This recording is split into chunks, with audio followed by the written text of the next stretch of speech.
ഒരു റോഡ് ഉദ്ഘാടനം ചെയ്യുന്നതിന് മുമ്പ് തന്നെ പൊളിഞ്ഞു വീണാൽ എങ്ങനെയിരിക്കും? തിരുവനന്തപുരത്ത് വേങ്കോട് മുല്ലശ്ശേരി റോഡിലാണ്, പ്ലാത്തറ ഭാഗത്താണ് ഒരു റോഡിൻ്റെ സൈഡ് ഭാഗം പൊളിഞ്ഞു വീണിരിക്കുന്നത്. നാട്ടുകാരുടെ അടക്കം പ്രതിഷേധമുണ്ട്. ഈ റോഡിൻ്റെ ടാറിങ്ങിനടക്കം ഇവിടുത്തെ കോൺഗ്രസ് പ്രവർത്തകരും കോൺഗ്രസ് നേതൃത്വത്തിൻ്റെ അടക്കം പരാതി ഉണ്ടായിരുന്നു.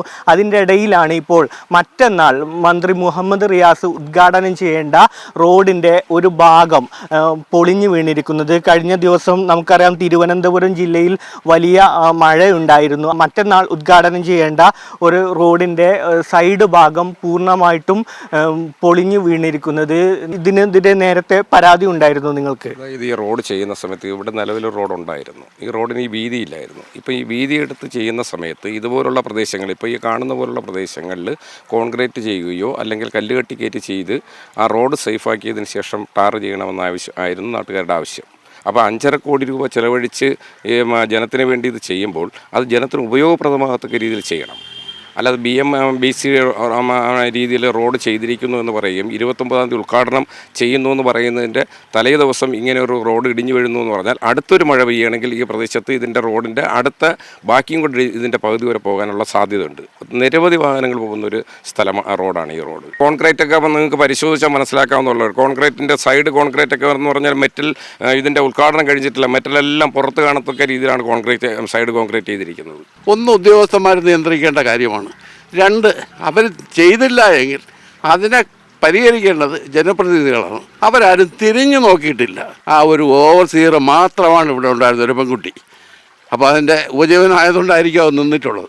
ഇത്രയൊക്കെ ധൈര്യമാണ്. ഇപ്പോൾ ഈ പാവങ്ങളുടെ പരാതി, നാട്ടുകാർക്ക് വേണ്ടിയാണ് ഈ റോഡുണ്ടാക്കുന്നത്, അവരുടെ പരാതി കേൾക്കാൻ വേണ്ടി ഒരു കുഞ്ഞുങ്ങളും ഇവിടെ ഇല്ലായിരുന്നു. സ്വാഭാവികമായിട്ടും എസ്റ്റിമേറ്റ് എടുത്ത ഒരു പാകപ്പിഴയുണ്ട്.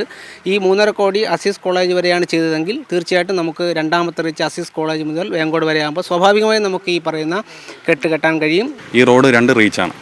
അപ്പോൾ ഇത് പ്ലാത്രയ്ക്കപ്പുറം വേങ്കോട് വരെ ഒരു കോൺട്രാക്ടറാണ് എടുത്തിരിക്കുന്നത്. പുള്ളി അത്യാവശ്യം നല്ല രീതിയിൽ തന്നെ ചെയ്തിട്ടുണ്ട്. പോയിട്ട് 1.5 കോടിയാണ് ആ വർക്ക്, പോയിട്ട് 4 കോടിക്കാണ് കരകുളത്ത് നിന്ന് ഇവിടം വരെ ഈ വർക്ക് ചെയ്തിരിക്കുന്നത്. ഇത് നമുക്ക് നോക്കുമ്പോൾ തന്നെ അറിയാം. ഇത് ഇവിടുന്ന് ഈ സൈഡിൽ നിന്ന് വരുമ്പോൾ ഒരു ഇറക്കവും ഒരു വളവും കൂടെയാണ്, മേളിൽ നിന്ന് അതുപോലെ ഇറക്കമാണ്. 2 സൈഡിൽ നിന്ന് വെള്ളം വന്ന് താഴുന്ന സ്ഥലമാണ് ഈ 2 പ്രദേശവും.